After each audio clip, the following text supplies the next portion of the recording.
আপনি নিশ্চয়ই আপনার শরীরের পরিষ্কার পরিচ্ছন্নতার দিক দিয়ে বিশেষ যত্ন নেন, তবে শরীরের কিছু অংশ রয়েছে যেগুলো আপনি এড়িয়ে যান, কিন্তু তাদের বিশেষ যত্ন নেওয়ার প্রয়োজনও আছে।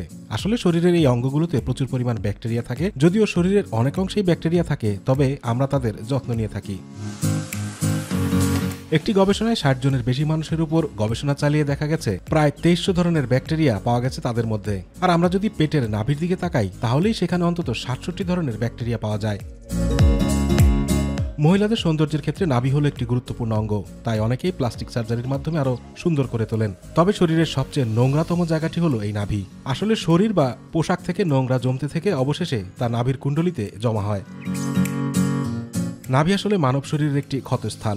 জন্মের সময় শিশুকে তার মায়ের থেকে পৃথক করতেই এই ক্ষতস্থান তৈরি হয়। এমনকি নিয়মিত নাভি পরিষ্কার না করলে দুর্গন্ধ বের হয়। তাই স্পর্শকাতর স্থানটিকে নিয়মিত সাবান জল দিয়ে পরিষ্কার করা উচিত। কিন্তু যদি নাভি পরিষ্কার করা না হয়, তবে এটি সংক্রমণের ভয় থাকে এবং সংক্রমণও ঘটায়। আতিকুর রহমান তিতাস, মাই টিভি।